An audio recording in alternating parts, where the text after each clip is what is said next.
Welcome to the Pompey Politics Podcast. I'm Ian Tiny Morris. And I'm Simon Sansbury.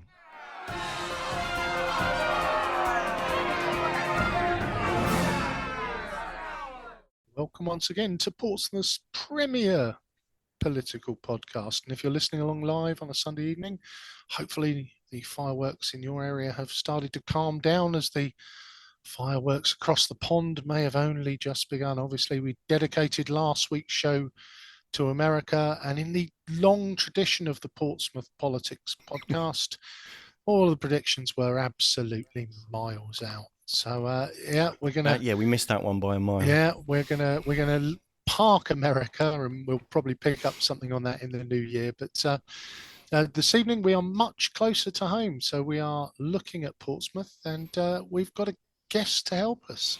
We do indeed. We are joined with Georgina Fry, who has has agreed to join us this evening.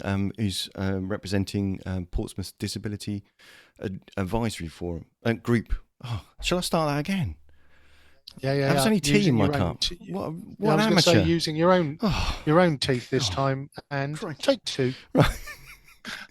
So, hi Georgina, thank you. Saved me from my own mishap. Thank you for joining us. Thanks for having me. Yeah. So, welcome to the show. Thank you. Okay, so should we kick right off, Ian? Yeah. Yeah, jump in. Okay, lovely. So, so let's if you wouldn't mind introducing yourself, Georgina, and explain what the Disability Action Group is, what motivated you to get involved? Yeah, so hi, I'm Georgina Fry. I'm 28 years old, living in Portsmouth, born and raised in Portsmouth. I have a condition called osteogenesis imperfecta, and then a whole cocktail of neuro issues in relation to that. I've had about 30 surgeries on my head and my neck, and yeah, it's quite interesting and spicy. I was introduced to the Disability Advisory Group or Action Group a few years ago from a friend called Laura, who suggested I come along and join because they need more kind of young people to be a part of the voice in the group as well, and came along to it, and I absolutely loved it. Because being a part of the disability advocacy movement here in Portsmouth, sorry, that's my dog, is so important for me, and I really, really enjoy it, and I find it so rewarding, and I love being a part of the conversation of these issues and potential solutions to a lot of them. Lovely, thank you. So I guess if some people may not be aware of the Portsmouth Disability Advisory Group, so can you share a little bit more about kind of how it's made up, who takes part, and the kind of issues that you've been working on over the last year? Yes, so we it's a wide variety of people in the group with various disabilities. So a good kind of mixture of experiences that people come in to our meetings and have a chat with us about, and say this is an issue or that's an issue. And in the last kind of year and a bit, we've been particularly focused on accessible transport, which is a huge problem in the city and needs to be looked at and resolved a lot better. Yeah. And and I'm also personally interested in looking at the other issues, like the direct payments funding scheme for adult social care, and what it's like at the moment and how it can be improved in the future. So in terms of the makeup of the group, you mentioned, is there quite a wide range of disabilities that are represented? Yeah. So Ian, that's how I met you, and so there's people with a lot of physical disabilities like myself. There's people who have visual impairments. There are people who have more mental health impairments. One of my friends and now kind of new members of the group, she's got cerebral palsy and is non-verbal. She's quite limited, but she still wants to be a part of it, and so she should. So yeah, there's a good mix there, and then a good kind of way of showing how people kind of come across certain issues, and I find that really interesting. That's brilliant. And for full disclosure for our listeners or viewers, Yeah.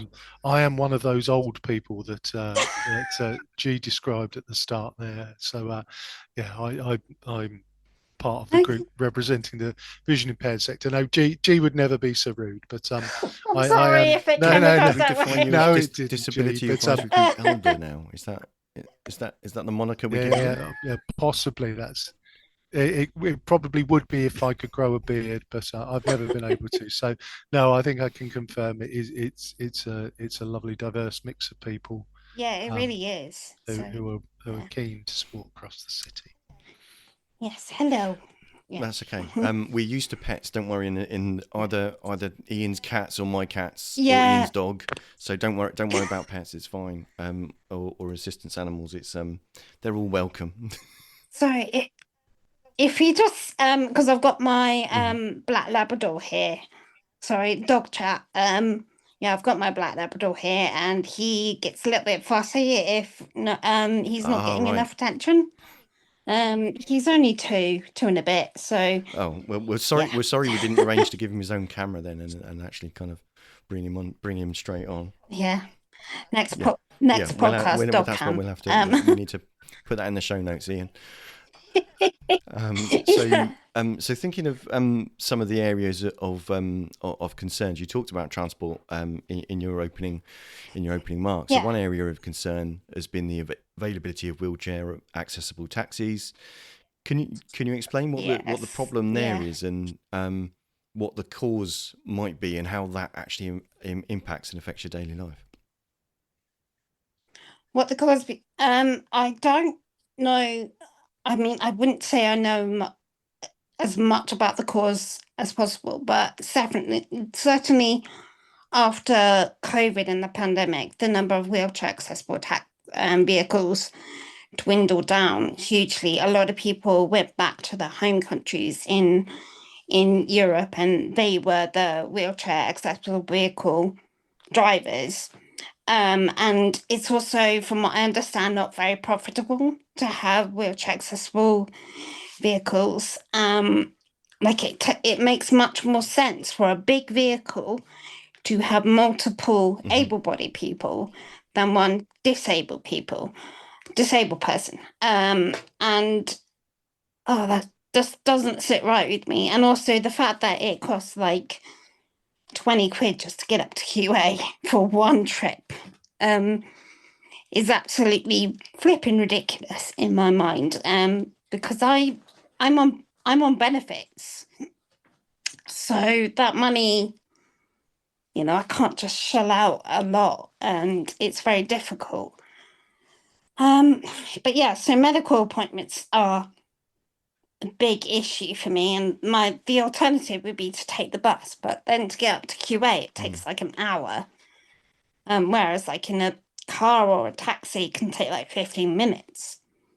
It's just very frustrating from my end. And then even the further afield as well, like I'd love to go and see family more in like my sister in Kent, for instance, or going to Southampton, or going to Winchester or Chichester, whereabouts can I do that? And getting the train is quite difficult as well. Like that's another issue. So it's not, it doesn't seem like there's an easy stress-free solution at the moment. And that's why I love being a part of the conversation of change, because it's like, again, that's how I want to use it.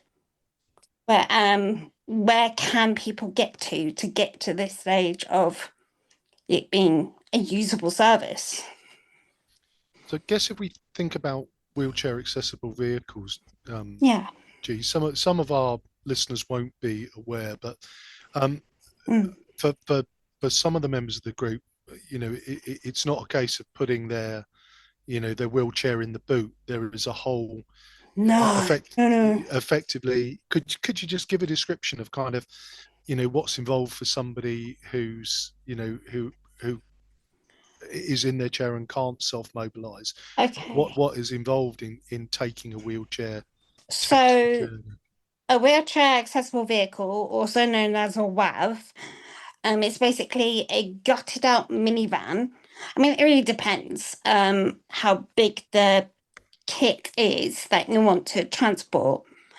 And it can have a ramp either from the back or from the side to get a wheelchair up and in, and then it's secured into place. And then that vehicle can travel like a normal car. They don't have to be huge transit vans. They can be little, they can be small jobs or they can be bigger jobs. It really depends on the person and their wheelchair. Because I've used both. I've damaged my car, my wheels in both. But yeah, it depends. But the thing is, with those WAVs, they need to have professionals who know what they're doing because they need to be safely secured in place so that they're not going to move. There's no issues with insurance or injury or anything like that.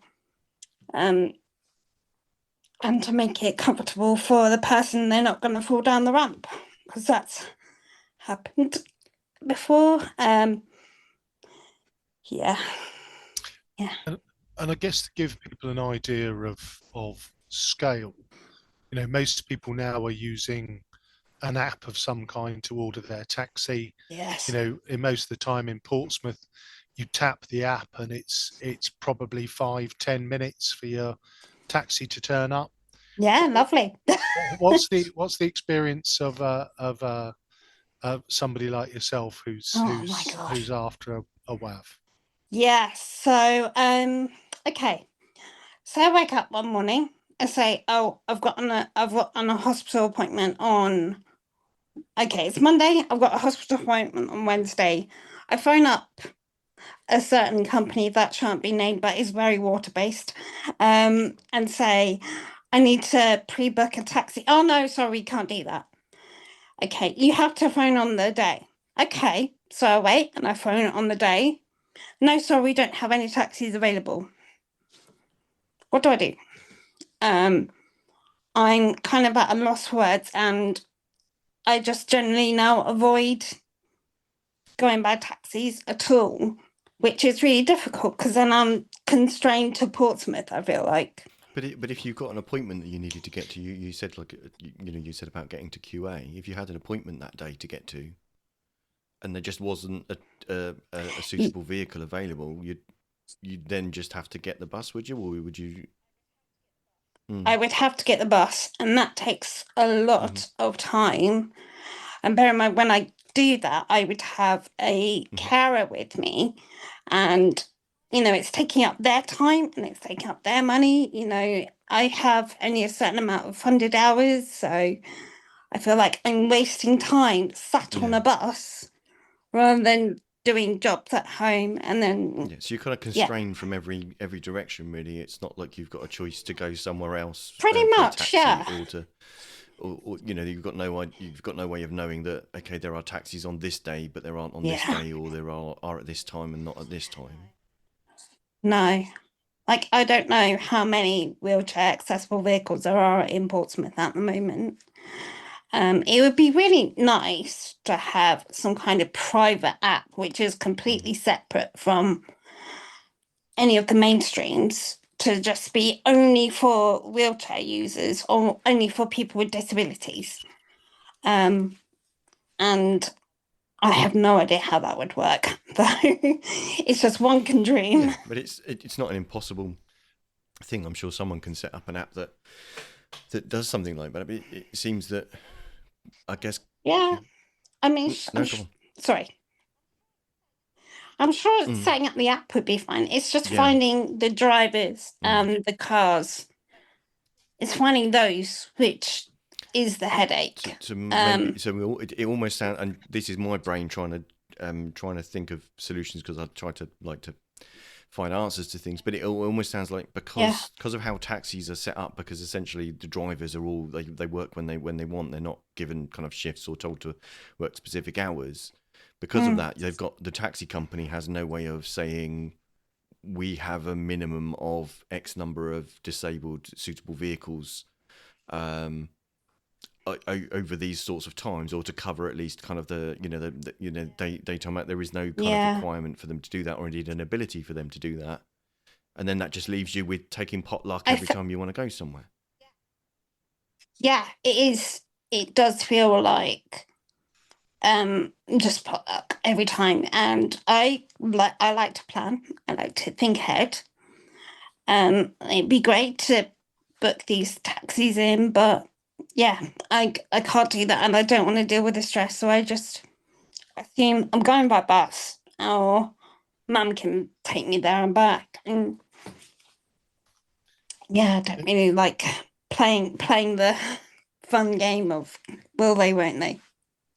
Yeah, and so if I whip my if I whip my presenter's hat off for a moment, one of the challenges is that most drivers are self-employed, and there is often there are lucrative contracts out there for work for schools, transporting disabled students in the morning and the evening, in the afternoon, to take people to school. And so at that point, those are kind of 2.5 hours at the start and end of the day, when most of the WAVs are off doing school contracts. But I will take my contributor's hat back off and hand over to you, Simon, as the presenter. Yeah.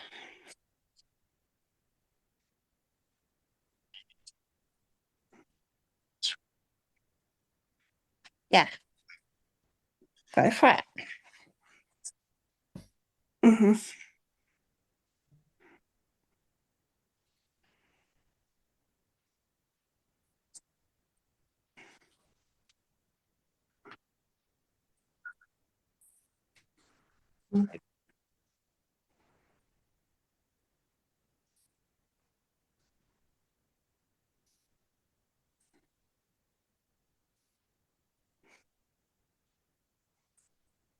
Yes. Yeah.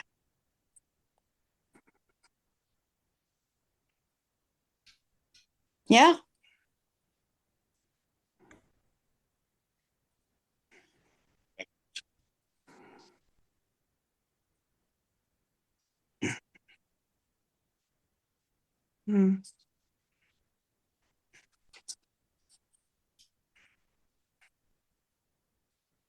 Yeah.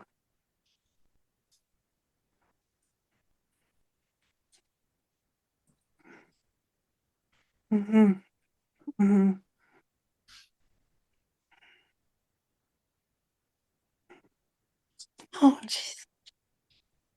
Yeah.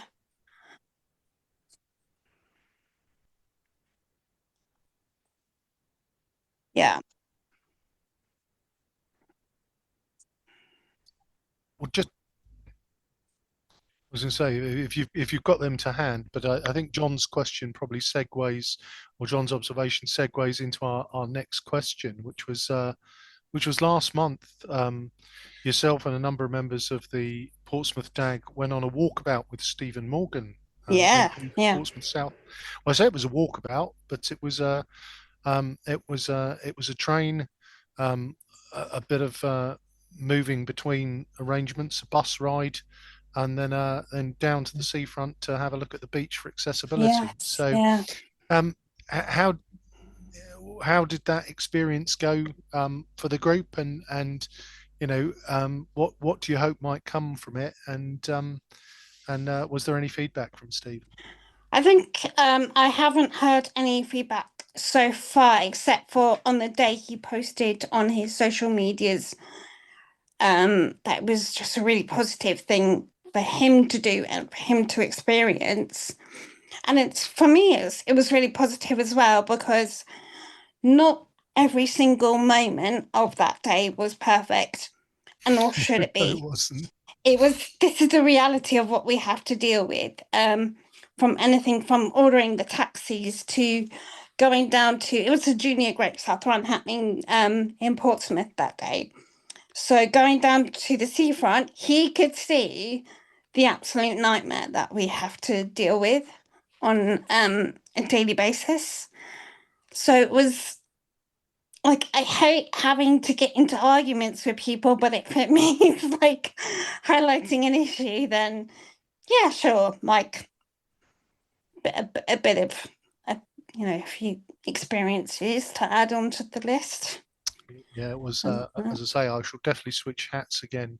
Yeah, go for it. We walked from Portsmouth Harbour Station to where the buses depart from, and I think that we had 4 wheelchair users and 2 vision impaired people with guide dogs, and we got to the bus stop, and there was a small sign on the bus stop that said, "Bus stops are not departing from here. Please proceed to St George's Square." And Stephen kind of turned and said, "What would you do now?" And my answer as a vision impaired person with a guide dog is stand about like a lemon until somebody tapped me on the shoulder and said, "They're not here, they're at St George's Square." And it was, That's another thing of why I really value the group as well, is because of our difference in disabilities, and it's not a competition at all. I could see there were building works happening, and I knew where the other bus stops were. But it's like I wouldn't have thought about that. So that was really educational for me as well. and one thing that equally surprised me on the other side was the attitude and experience that you got from the bus drivers. Yeah, it's hot or cold, and I think I don't know, the sense that I got that day was because we had Stephen there, we kind of had a bit of the gold star treatment. So I'm thinking, if you were to ever do it again, we'd probably have to get him in like a wig and a moustache and jeans and t-shirt and shove him in a wheelchair. That sounds a bit aggressive, but yeah, it's figuring out the best way of showing these issues without trying to like make it something it's not, because in the end of the day, we do have some really horrible experiences in public transport, and it would have been great to have shown the reality of that, but yeah, I mean, no, we did, but not into the fullest of extents. Yeah, it was very interesting that that one of our party also, we couldn't be certain that they had had a refusal for their guide dog, but a taxi pulled up, looked at them, drove away, and then another taxi was immediately allocated to them, and shortly So afterwards. as examples go, that was I think in some ways that was a good example, if that's pretty typical of the experiences that you're facing. Yes, yeah. And I think it was a good example because it was that element of the vision impaired person had a sighted member of parliament with them there that worked out what had actually, or what they believed had gone on. But obviously from a proving that had happened perspective, even with a sighted person in tow, it was, the reason why the job got changed.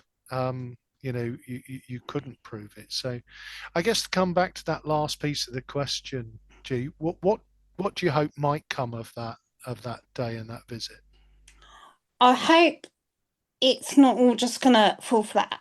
Like, I hope that kind of awareness of accessible transportation, especially in Portsmouth, has come onto the radar of the government, And I hope changes can be made and more conversations can be had, especially around the taxi companies, and especially around buses.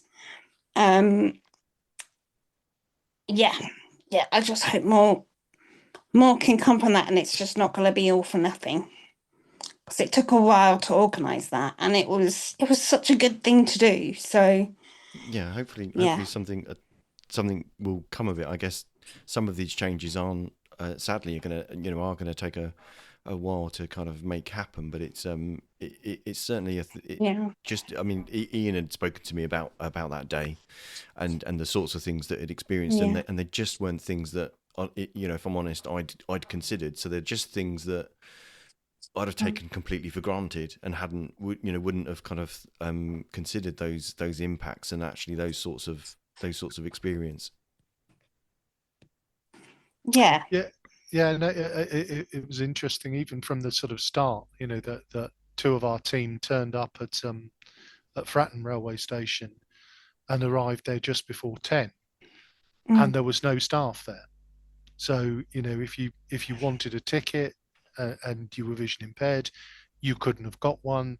If you were a wheelchair user, the anxiety levels would have started to rise because unless there's someone to put the ramp out to get onto the train, Yep. you're not getting on. So that there's those levels, and then luckily, 10 o'clock, staff arrived, spotted Stephen Morgan in a suit, and at that point suddenly couldn't be helpful enough. Now, I'm not saying I can't say that that's not how they always are, but obviously, if you had to catch a train before 10 and you were doing that spontaneously as a vision impaired person or a wheelchair user, No, your Saturday might have gone horribly wrong. you can't do that. You can't spontaneously turn up. Well, normally you can't.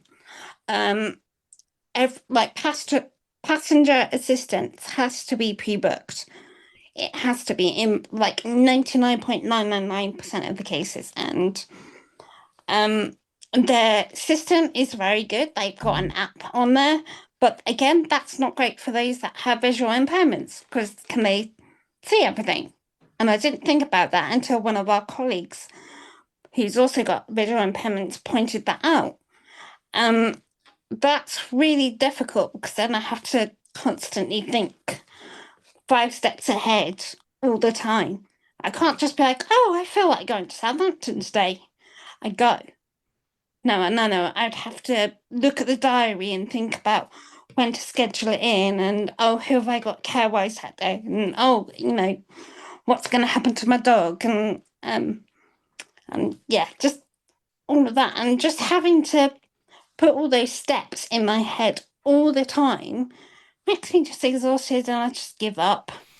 It's a, I mean, I don't know if I'm being dramatic, but it feels like a deep restriction of your freedom to.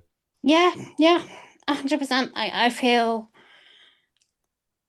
there are so many movements and projects out there that are trying to increase movement and inspire independence and all of that. But it's like sometimes I don't feel, well, I feel so incredibly secluded in my bedroom at home. And that's really difficult. Like, I would love to go out and do more adventure. In the end of the day, I'm a bit of an adrenaline junkie in the wrong body. And I'd love to just go out and do crazy stuff and go and see people, go to zoos, go to London, go and see my sister, go see my brother, and all the other friends and family that I've got in all areas of the country. But I can't because I have to do 20 million things just to even get to a train station, I feel like.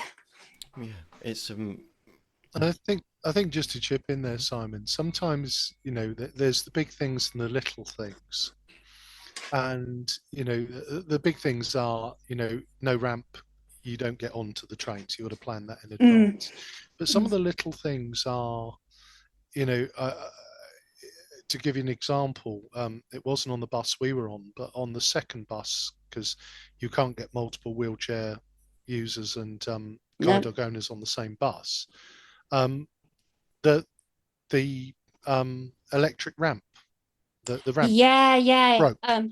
So there's that element of, you're a bus user yourself, Simon. The protocol is you look down, you never make eye contact. Everybody's sort of trying to stay within their own bubble. But obviously, if you're the wheelchair user at the front of the bus and the bus is stopped and the driver's fiddling about with the ramp and, to be fair, is apologizing, doing all of those things. But yeah. that's the conversation with the I've person who had was on that bus. Sorry, carry on, G. Yeah, no, sorry. I've had some really awkward encounters with bus drivers who are disabled themselves, and they have to, like, they really have to get out and put the ramp out, and it's like I felt awful at this poor guy who had very little mobility get out and struggle to get this ramp out. We were in London over the last couple of days, and I had the joy of going on some of my favourite buses on the planet. The London buses have the accessible entrance midway down the bus with an electric ramp, and then you go on, and the accessible parking area is right there. So there's no awkward way of getting around the corner or anything like that. It's just no nonsense. It's right there. And then the trains that we had in Holland, they were level to the platform, and they had a ramp that came out regardless of if there's a wheelchair user or not. They would come out and reach the platform. It's just, why can't this be normalised? Yeah, indeed. It's because the technology is obviously there. Yeah. It's not like these things are impossible. It's either, I don't know, there isn't a will and therefore there isn't a way being found, but someone else has obviously found a way to do it. So is that money? Is that just them not, the bus companies not having to consider these things when they're purchasing their stock, or the train companies when they're developing their platforms? But either way, those decisions that at their design or procurement stage might feel quite irrelevant are actually really fundamental to actually the ability of disabled passengers to be able to use the service and actually get around. Yeah, it's a big one. One of the comments, but I know we were kind of talking on from John's comment. He gave us an explanation about Section 20, and I'll speak to that in a minute. But one of the other things that he suggested is that perhaps all councillors also need to do a follow around. Maybe actually, if they experience that themselves, then that might lead to some different decisions. Sorry, go on. Sorry, I just have an image in my head of just members of parliament just going around in wheelchairs. Well, I don't know that. Come out the chamber. 42 councillors from Portsmouth City Council following someone around in a wheelchair might not necessarily be the experience that you were after, but that would be quite the sight. It would. But again, even if someone as visible as Stephen Morgan, when you had that day with him, even if when that happened, I know you spoke about it might have changed some of the responses. But even on that day, the experiences that you had did throw up some really fundamental issues. So it's quite interesting to see. So it'd be good to see what kind of comes from that. John went on to explain that the Section 20 is about the Landlord and Tenant Act in 1997 that requires freeholders to consult with tenants if work is going to and costs any more tenant more than a certain amount, and it means that, for example, a lift repair requires a succession of processes and supply demands with each new component taking 7 weeks for delivery. So it kind of sounds like there's a succession of things rather than an overall requirement to get a fundamental thing like a lift fixed within a short amount of time. So that again, if you're, for want of a better word, if you're trapped in your flat and not able to get out and go anywhere, but also not knowing when that is going to end and when you're going to have your your ability to actually use a lift and get out again back, that must be frustrating, quite depressing, and probably quite terrifying, really. Yeah. Yeah. We did have a couple more comments, Ian. Did you want me to share them now? Go for them. Go for them. We had, so when we posted about the show on Facebook, we had some comments from April, who also talked about one of the most dangerous obstacles in her experience that disabled people face is cyclists and e-scooters riders on footpaths. Yes. Oh my gosh. Yeah. So sorry, go on. Yeah. So I have a fixed neck because of my bone condition and my neuro stuff, and my eyes are, sorry, Ian, they're pretty messed up as well. Like I've got a squint, so I see double vision, so my depth of field is terrible. So going out in the dark is a nightmare for me. And so having like something go so quickly and so silently right next to me with absolutely no regard for like awareness of a wheelchair and like, can they get injured? This thing can suddenly, it's pretty powerful and it can go quite fast. And so if you freak me out, I could really hurt yourself or myself. And it's just, that's scary. That's really scary. And unfortunately, I haven't had any collisions, but with the way some people drive, I get scared that it possibly could happen.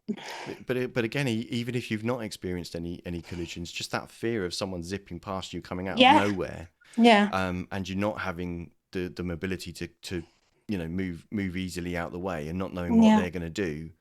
April went on to say that her husband is disabled and has been knocked over 3 times by bikes and scooters, twice in Fratton Road, once in Arundel Street, and when he was knocked down, he ended up in hospital. So we're really sorry to hear that, April. Hope he's doing well. But that shared paths with pedestrians, bicycles and e-scooters with no speed restriction, and they zip along the pavement, weaving in and out of pedestrians at 15-20 miles an hour. So it's absolutely no regard. I do feel like wheelchair awareness needs to be taught a lot more, especially in schools, because a lot of these people are very young and definitely kind of secondary school age, and I would love to be a part of educating people in the community that this is a wheelchair, please give us some space, because you never know what disabilities and how we could,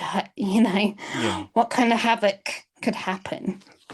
Well, just that kind of taking a pause and having a bit of consideration and understanding for the other people in the public space around you, that they might well not be happy with someone zipping past them at 15 miles an hour and appearing silently like a ninja, and then zipping past you. Ian has his own descriptor for electric vehicles on that basis. Blindy killers. They're what? Yep. Sorry? Blindy killers. Blindy killers. Yep. Yeah. And so electrical vehicles, if you can't hear the tire noise, then they can be very problematic. So if they're fast enough, I feel like it's sort of okay because it's a tire and the wind, but it's when they're really slow, that's when it's a bit of an issue. I'm talking 10 miles an hour less. That's got to be, and my hearing's not great either. So just add that into the mix of issues that I have to deal with. So going out at the moment, for me, my wheelchair, like today I was traveling over to do volunteering at a church, and it takes out so much energy in my brain, and there's not a lot, but it takes a lot to kind of focus on getting across the road safely, remembering where all the dip curbs are, because someone said, they are not perfect at all, and they can really hurt if you go over them badly. And then what bicyclists are going to be there, and e-scooters aren't really out at that time of day, but if that's an issue, that's an issue. So it's exhausting. It's actually exhausting.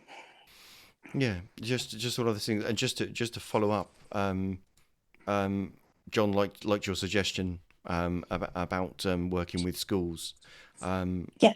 and trying to get that into schools. That's a good way to hopefully educate the next generation, and kind of perhaps kind of deal with that. But I think for me it's just the eye-opening thing of considering that from that experience, and all of the things that I take for granted aren't things that are actually, some of those they might feel like quite insignificant things to me, but actually if your choice to use them is restricted in the ways that you're describing, and your experience of the street environment can be quite hostile, then it's not exactly encouraging you to get out and about and enjoy the city, is it? No, it's not. So my mental health gets absolutely demolished, and my willingness to go out. I mean, that's half the reason why I've got that four-legged potato over there, just so he can get me out of the house and get me excited to get out of the house. And I love that, but I just don't feel like that's enough for any human flipping being to just be just so constricted to one particular pathway at certain times of the day to avoid crashing into X, Y, and Z. Yeah. Well, hopefully people can empathise with that, because during COVID there were times when we were restricted about when we could go out. We were told we could only go out in certain times of the day, and we could all understand that actually that wasn't very good for our mental health, and we didn't like it very much. No. So maybe there's a bit of reflection from the rest of the population at large about, we didn't like it then, so can we translate that into some actions to help make it easier for everyone else to get around? Yeah, it's kind of looking back to the pandemic and COVID. It's obviously awful that everyone was locked down and everybody was stuck, but a little part of me was just having that voice in my head that said, oh, now people know what it's like. And I hated that it comes to that, and I don't like people experiencing what I've been experiencing, but if it created some, but I feel like all of that's just gone now that we've come out the other side, and people just don't care anymore. They're just like, oh yeah, we got our freedom back. It's like, okay, well, I don't. Yeah, I'm still stuck. It's a shame if we've forgotten those lessons and lost our empathy and understanding on it. Yeah. So if we look at support for disabled people in Portsmouth, G, what would you say is working well, and if there's one thing that you would want to see improved, what would that be?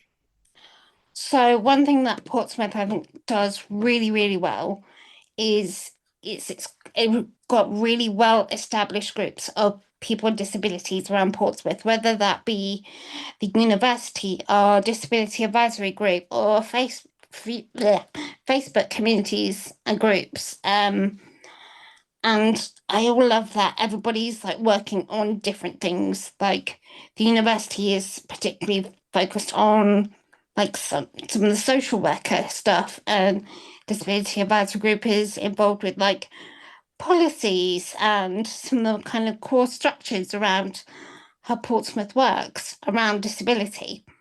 I would love to see kind of more involvement from those groups, and especially into different areas. Like the Disability Advisory Group is working on things like the accessible transport, but also things like employment, things like direct payments. And it'd be really cool to kind of explore those areas as well. Like I'm really interested in the direct payments funding scheme. And so I'd love to see kind of more input into that. And that's actually what I'm working on at the moment. And if there is and it almost feels unreasonable to ask you to pick just one area that you'd like to see improved. Direct payments, adult social care. If I had to be completely honest, but because that's a thing that does affect me on a day-to-day basis.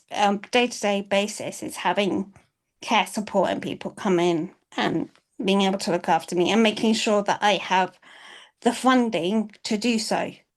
And it's ridiculous that I have to fight for said funding and say, yes, my disability has gotten worse. No, I'm not kidding. Yeah, yeah, It's another area of fight, isn't it? yes, yeah, yeah. I just find myself like banging my head against a brick wall sometimes. Yeah. So Simon. looking ahead at the next year, what are your hopes and ambitions for the DAG and for yourself? What's 2025 going to bring you hope? I really hope to see a positive result on this accessible transport campaign, because then it says to me, and I will hope to say to other people, especially in government positions, that this is a group, we are a group that can do something and we are effective in change. And then it can explore different areas of different issues that we experience in the community. Yeah. Okay. What about for yourself, G? What are your hopes for? Yeah, because I think many people who've listened to this today will, will have heard the, some of the struggles and the battles, but I think that there'll also be that kind of recognition that Yeah. you are not a shrinking violet, and you're prepared to face these battles head on. And as with any kind of challenge, some days it feels easier than others, but Yeah.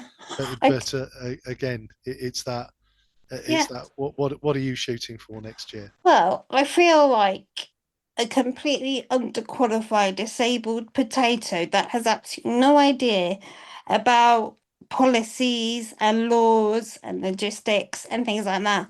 I'm just a person in the community with lots of disabilities on lots of benefits, just trying to get my way around. And there are so many blocks here, and there. And I want to see those untangled.